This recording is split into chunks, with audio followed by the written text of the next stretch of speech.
Hello everybody, welcome back to my orchid channel here. Today I thought I would talk a little bit about orchid pests, diseases, infections, and all of that kind of stuff, because if you grow, no matter how you grow, you're going to run into a few things, whether it be an infest of insects of some sort or another, fungal or virus problems. It is going to happen when you deal with living things such as plants. One of the main things that people do deal with, no matter how you grow, inside or out, are those mealybugs. I'll insert a picture here. They're little fuzzy white things. It's like a form of scale almost. Those can decimate a collection if you don't keep up on them. Other things are mites, spider mites. I'll insert a picture here of what those look like. Or thrips, and I will insert a picture here of what those look like. Those are the main three when it comes to insect infestations that you can have that can harm your entire collection if not kept in check or prevented. The other things that people deal with are different types of viruses and fungal infections. Now, there's a lot of stuff out there.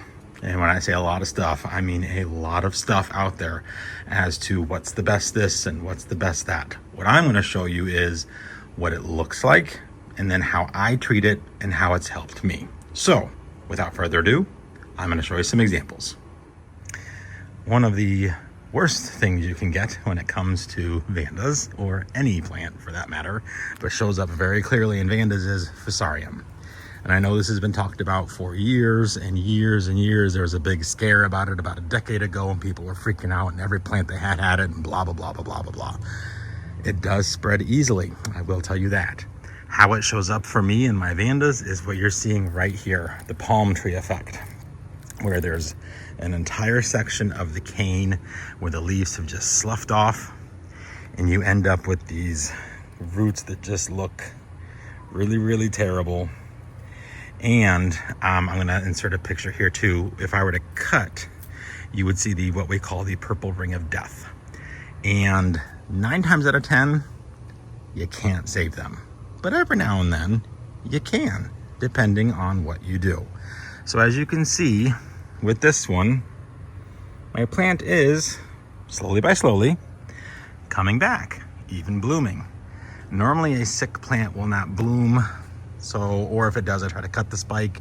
But I wanted to see if I would be able to notice anything in the flowers themselves as well. And this is a good example of thrips damage. You can see there, that's thrips. But the flower itself doesn't have any type of petal break or color break like you'll see, for instance, in a Cattleya. The main issue is, you will see, and there's quite a few in my collection, is this whole section here with no leaves and just really, really bad roots. You'll even see the purple ring of death in the root itself. So just an FYI there. The way that I treat this is as follows.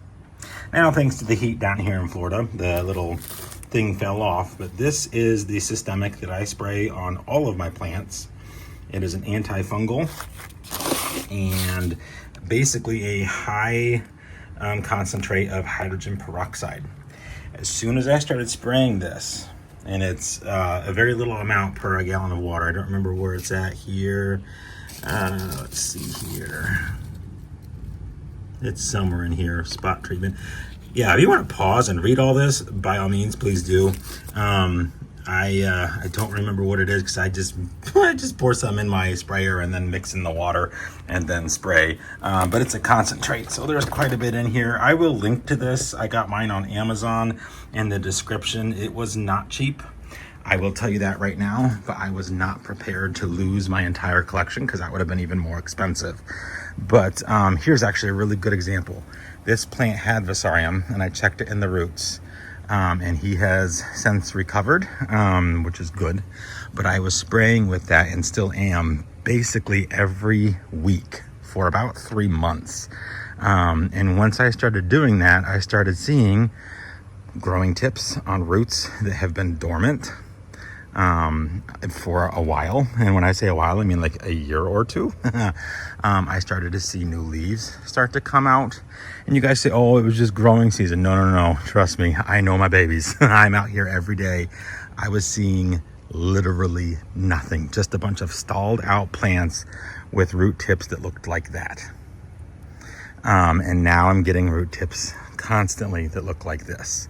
So that tells me they are on the mend. And I'm seeing flowers all over like I haven't seen. This is just an old flower, so I'm gonna pluck that off in probably a good 2 years.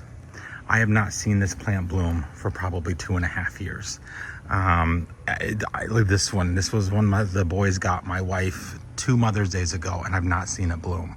So that's when you know what you're doing is working. And I have so many spikes coming. I think I still have about 7 or 8 spikes coming. Like here's one that I have not seen bloom since I bought it probably 3 years ago. Which this is also a perfect segue to the other thing, the fungus that you can encounter, and that is the Thai crud. Pretty much any imported plant is going to be subject to this.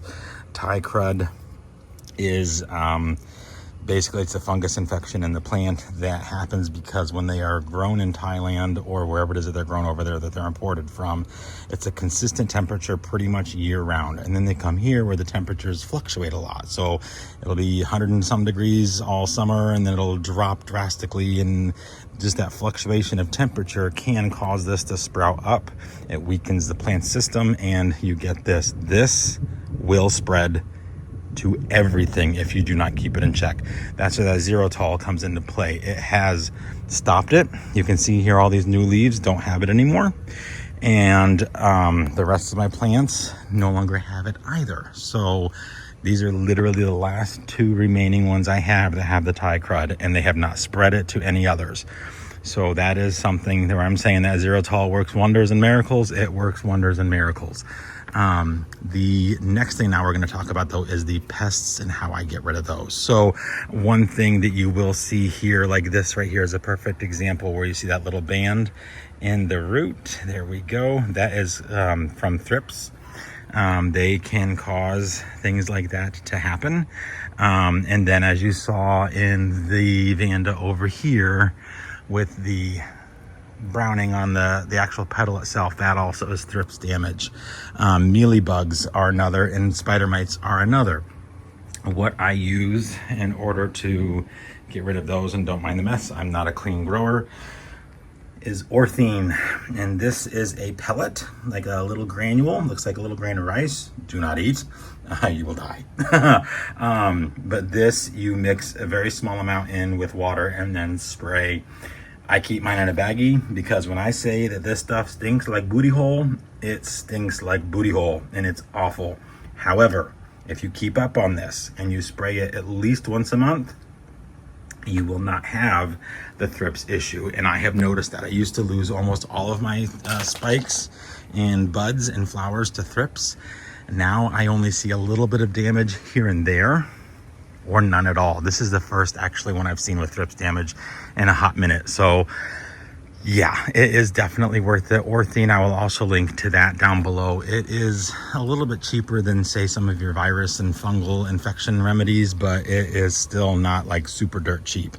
I've tried the Bayer rose and flower spray. I've tried other brands and none of them have worked. Orthine is the only one that I have seen that actually gets me results, and the results I want to see. So yeah, those are kind of my little tidbits for my little growing area here. I'm sure there are other remedies and other types and things that people will use on theirs, and that's fine. You do have to use what works for your growing conditions and your growing space. So for me, this is what works, and is what is finally getting me the results I have been waiting for. Alrighty guys, well I hope that helps. If you have questions, of course, put those in the comment section down below. I will answer as soon as I can. Otherwise, hope you enjoyed, hope you learned something, and we'll see you on my next video.